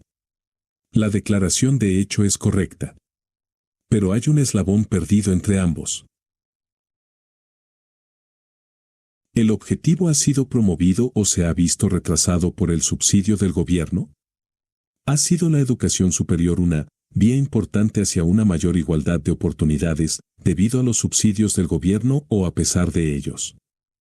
Una simple estadística del propio informe de la Comisión Carnegie ilustra el problema de interpretación. Un 20% de los estudiantes de universidades privadas procedían de familias con ingresos inferiores a $5.000 en 1971, el 17% de familias con ingresos entre $5.000 y $10.000 y un 25% de familias con ingresos superiores a $10.000. En otras palabras, las instituciones privadas brindaron más oportunidades a los jóvenes en la parte inferior y superior de la escala de ingresos que las instituciones gubernamentales. Nota 28. Y esto es solo la punta del iceberg. Las personas de familias de ingresos medios y altos tienen 2 o 3 veces más probabilidades de asistir a la universidad que las personas de ingresos bajos, y van a la escuela durante más años en las instituciones más caras, colegios y universidades de 4 años en lugar de colegios universitarios de 2 años. Como resultado, los estudiantes de familias con mayores ingresos son los que más se benefician de los subsidios. Nota 29. Algunas personas de familias pobres sí se benefician del subsidio del gobierno. En general, son los que más se benefician de las clases más pobres. Tienen cualidades humanas y habilidades que les permitirán beneficiarse de la educación superior, habilidades que también les habrían permitido ganar unos ingresos más altos sin una educación universitaria. En cualquier caso, están destinados a estar entre los mejores de la comunidad. 2 estudios detallados, uno de Florida y otro de California, subrayan hasta qué punto el gasto público en educación superior transfiere ingresos de los grupos de ingresos bajos a los de ingresos altos. El estudio de Florida comparó los beneficios totales que las personas de cada una de las 4 clases de ingresos recibieron de los gastos del gobierno en educación superior con los costes en forma de impuestos en 1967 a 1968. Solo la clase de ingresos más altos obtuvo una ganancia neta, recibió un 60% más de lo que pagó. Las 2 clases más bajas pagaban un 40% más de lo que recibían y la clase media casi un 20% más. Nota 30. El estudio de California, correspondiente a 1964, es igual de sorprendente, aunque los resultados clave se presentan de manera un tanto diferente, en términos de familias con y sin hijos en la educación superior pública de California. Las familias con hijos en la educación superior pública recibieron un beneficio neto que variaba entre el 1,5 y el 6,6% de su ingreso promedio, y el mayor beneficio fue para aquellos que tenían hijos en la Universidad de California y que también tenían un ingreso promedio más alto. Las familias sin hijos en la educación superior pública tenían el ingreso promedio más bajo e incurrieron en un coste neto del 8,2% de sus ingresos. Nota 31. Los hechos no son discutibles. Incluso la Comisión Carnegie admite el perverso efecto redistributivo de los gastos del gobierno en la educación superior, aunque uno debe leer sus informes con mucho cuidado y de hecho entre líneas, para detectar el sesgo en comentarios tales como a esta clase media en general le favorece la proporción de subvenciones públicas que recibe. Se puede lograr una mayor equidad a través de una redistribución razonable de los subsidios. Nota 32. Su principal solución es más de lo mismo, un gasto gubernamental aún mayor en educación superior. No conocemos ningún programa de gobierno que nos parezca tan inequitativo en sus efectos, un mejor ejemplo de la ley del director, como el financiamiento de la educación superior. En esta área, quienes pertenecemos a las clases medias y altas hemos engañado a los pobres para que nos subvencionen a gran escala. Sin embargo, no solo no sentimos vergüenza, sino que nos jactamos sin ningún pudor de nuestro egoísmo y espíritu público.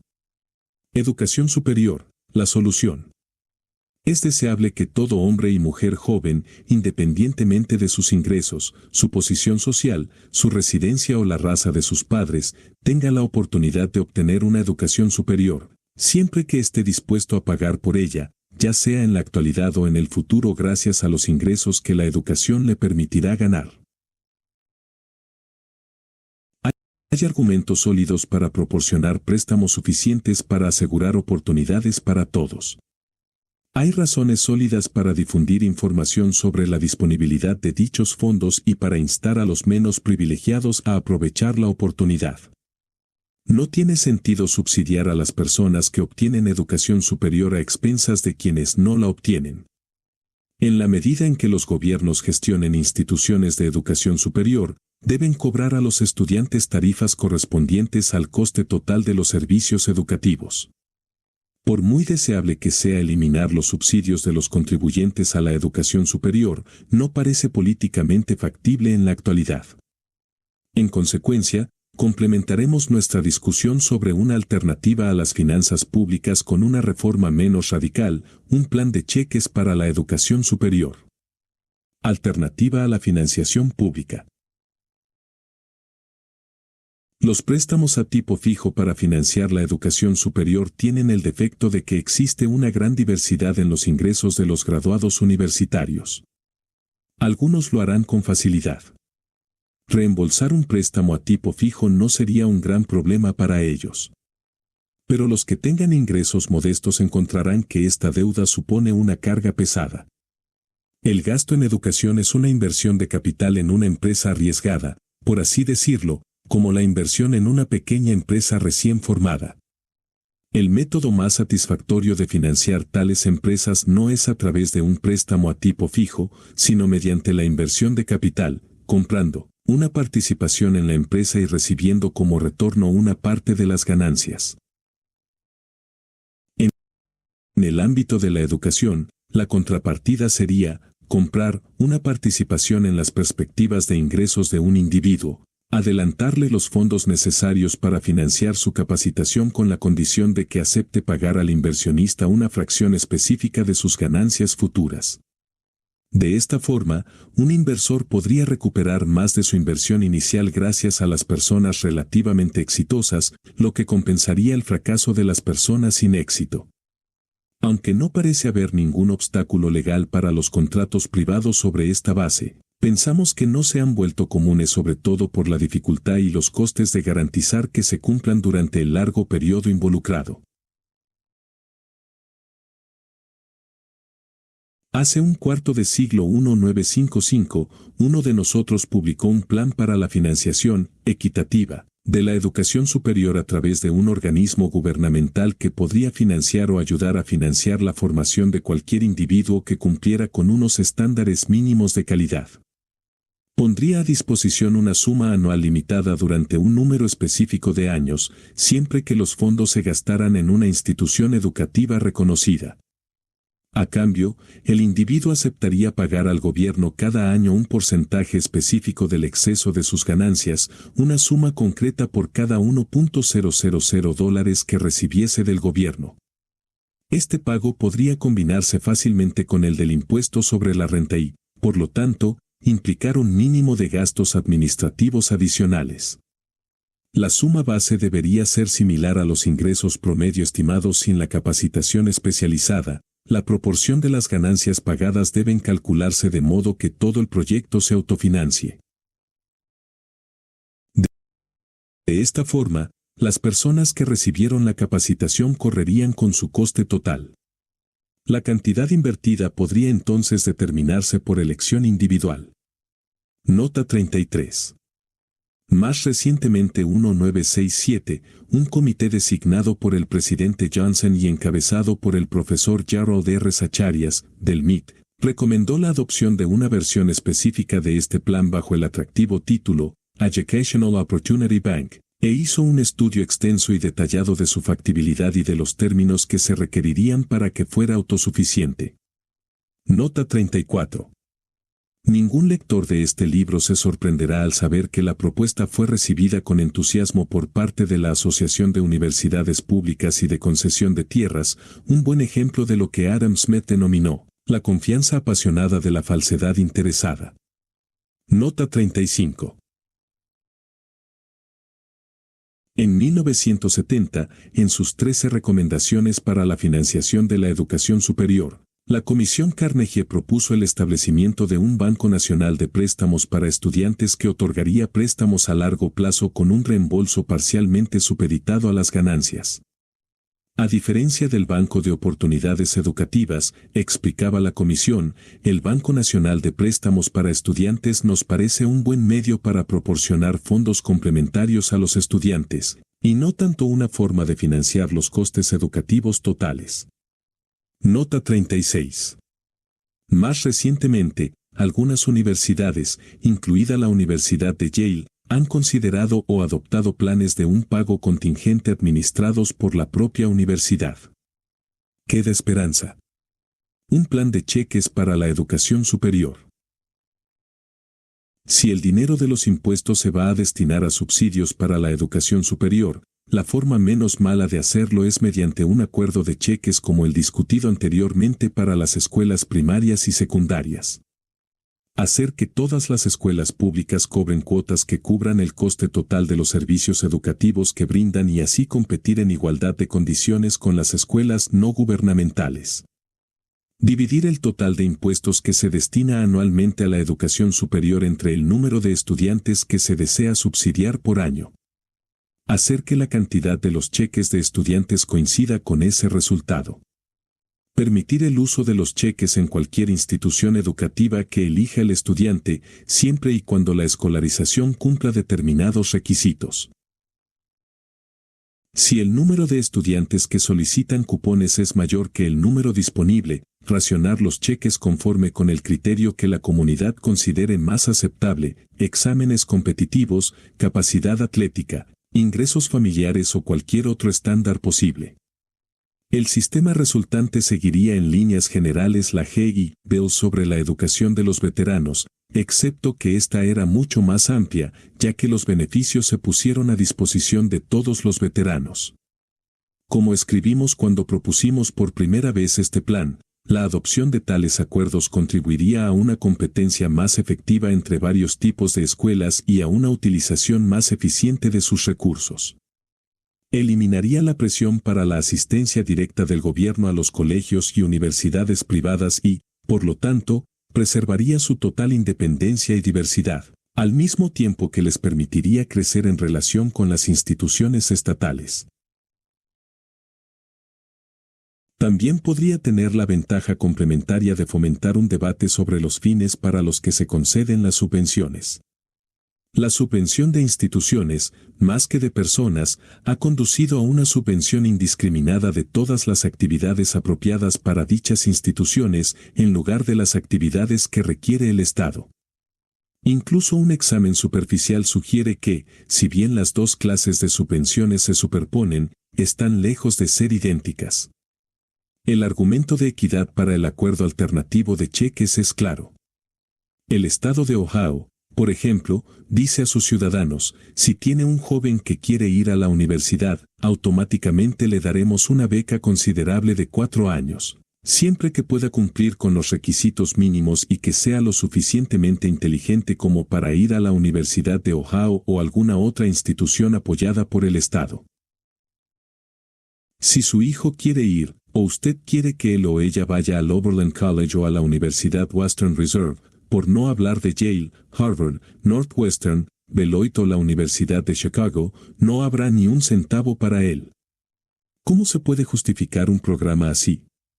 ¿No sería mucho más equitativo y promovería un nivel más alto de becas? Dedicar ese dinero a becas sostenibles en cualquier colegio superior o universidad y exigir que la Universidad de Ohio compita en igualdad de condiciones con otros colegios y universidades. Nota 37. Desde que hicimos esta propuesta por primera vez, varios estados han adoptado un programa limitado en esta dirección, destinado a otorgar becas sostenibles en colegios superiores y universidades privadas, aunque solo en aquellos que pertenezcan al estado en cuestión. Por otro lado, el excelente programa de becas Regents en el estado de Nueva York, que seguía este mismo espíritu, fue castrado por los grandiosos planes del gobernador Nelson Rockefeller para la Universidad Estatal de Nueva York, modelados a partir de la Universidad de California. Otro desarrollo importante en la educación superior ha sido un gran aumento de la participación del gobierno federal en la financiación y sobre todo en la regulación de las instituciones gubernamentales y no gubernamentales. La intervención ha formado parte de una actividad federal muy ampliada para fomentar la llamada acción afirmativa, con la idea de obtener mayores derechos civiles. Esta intervención ha despertado gran preocupación entre los profesores y administradores de colegios y universidades y un mayor rechazo a las actividades de los burócratas federales. Todo este episodio sería una cuestión de justicia poética si no fuera tan grave para el futuro de la educación superior.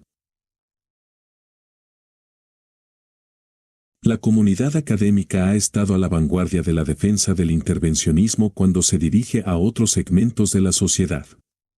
Han descubierto los defectos del intervencionismo, su coste, su interferencia en la misión principal de las instituciones y lo contraproducente que es en sí mismo, en cuanto las medidas se les aplicaron a ellos. Ahora se han convertido en víctimas tanto de sus antiguas profesiones de fe como de su propio interés en continuar alimentándose en el comedero federal. Conclusión. De acuerdo con la práctica común, hemos utilizado educación y escolarización como sinónimos. Pero la identificación de ambos términos es otro caso de uso de terminología persuasiva. En un uso más cuidadoso de las palabras, no toda escolarización es educación y viceversa.